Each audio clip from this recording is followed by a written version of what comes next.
secrétaire confédéral en charge du dialogue social à la COSIGA, par ailleurs secrétaire général du syndicat national des travailleurs du secteur des industries extractives, spécifiquement dans le secteur de l'industrie minière. Alors, les élections, le processus des élections professionnelles, c'est le processus qui va marquer la fin de la transition. Il faut d'abord rappeler qu'en avril, le peuple gabonais avait désigné le président du scrutin Oligui Nguema comme étant le chef de tous les Gabonais. Donc, en septembre après, ils ont tous désigné leurs représentants dans les deux chambres du Parlement. C'est tout à fait logique que l'ensemble des travailleurs, que ce soit dans le secteur public, parapublic et privé, devraient également choisir les confédérations, les travailleurs qui doivent parler en leur nom. Alors, merci. Il faut savoir que les partenaires sociaux, donc les différentes confédérations, les syndicats autonomes, qui ont répondu présent à cette invitation des deux ministres en charge de l'organisation de ces élections professionnelles, ont relevé une difficulté, une préoccupation. C'est celle des délais. Est-ce que le délai fixé pour fin mars est tenable? That is the question, comme disent les anglophones.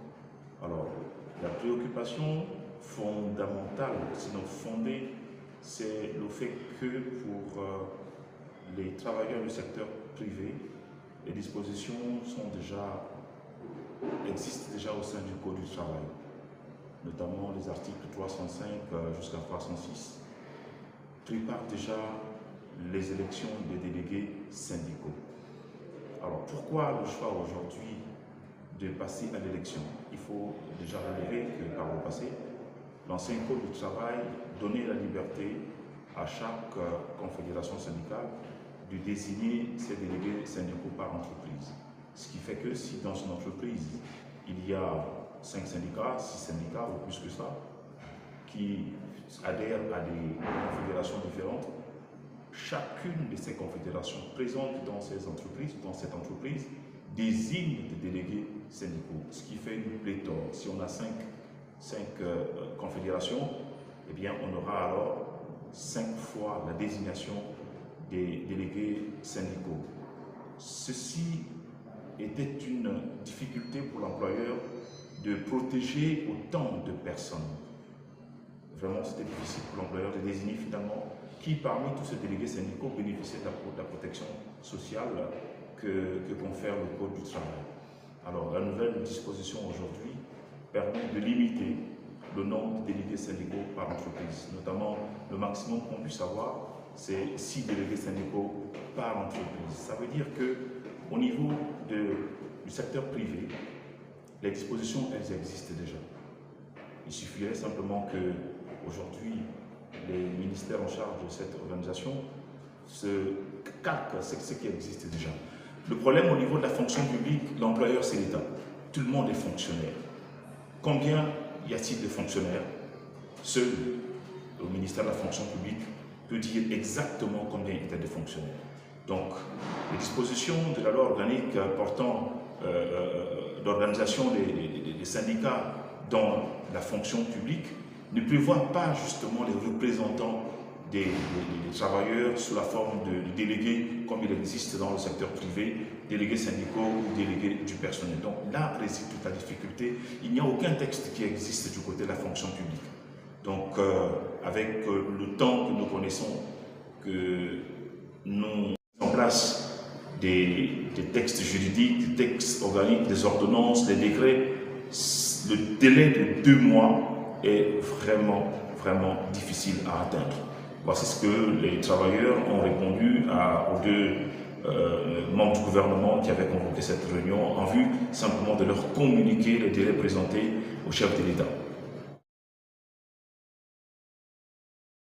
Alors, le bien fondé de cette élection, c'est qu'aujourd'hui nous avons, le gouvernement d'ailleurs a remarqué, des confédérations qui n'existent que dans les sacs, des confédérations qui n'existent que dans des familles. On a une confédération qui a comme président un époux, vice-président ou secrétaire, une femme et puis son épouse. c'est que le but de cette organisation, c'est de regarder véritablement sur le plan national quelles sont les institutions qui ont véritablement derrière elles des travailleurs. Donc oui, le bien fondé, c'est ça. Il faut dégager le poids, la représentativité de toutes ces personnes-là, toutes ces institutions qui viennent parler au nom des travailleurs. Vous voyez ce que nous avons connu avec, que le pays connaît actuellement avec le secteur de l'éducation nationale. Imaginez que la même organisation soit mise dans le secteur de la santé, dans le secteur de la recherche scientifique, dans tous les autres secteurs de la fonction publique. Le pays sera paralysé. Donc, le bien fondé, c'est de véritablement avoir des institutions de représentation des travailleurs qui ont derrière elles, qui ont été choisies par les travailleurs, donc qui portent véritablement la voix des travailleurs. Donc, c'est ça le bien fondé. L'objectif, c'est donc que le gouvernement, non seulement le gouvernement, les employeurs puissent avoir en face d'eux des gens qui parlent au nom d'une catégorie de travailleurs, qu'ils aient véritablement derrière eux des travailleurs. Voici le bien fondé de ces élections professionnelles. Écoutez, moi je suis du secteur privé. Si on dit que demain on va aux élections, les textes existent déjà. Il nous faut juste un arrêté pour voir où seront placés les différents bureaux de vote, qui sera membre de la commission électorale, comment les choses vont se dégager. Il ne manque que ce texte d'application. Pour le reste, moi, je suis prêt parce que le secteur privé est prêt depuis longtemps.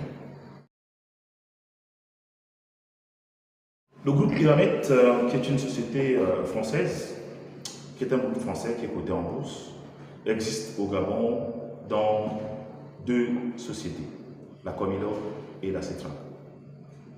Je vais parler spécifiquement de la Comilog, qui a une activité minière. Le gouvernement et le chef de l'État, dans sa grande vision du développement de ce pays, a décidé de la transformation locale du minerai de manganèse. Cette transformation va donner de la valeur à cette matière première. Donner de la valeur, c'est créer de l'emploi pour les Gabonais, plus d'emplois pour les Gabonais. Alors, ce que nous déplorons aujourd'hui, c'est que depuis que cette décision a été prise par la première autorité de la République, rien ne bouge du côté de la Comilog. Ni la direction générale de la Comilog, ni le groupe Eramet n'ont fait aucune communication.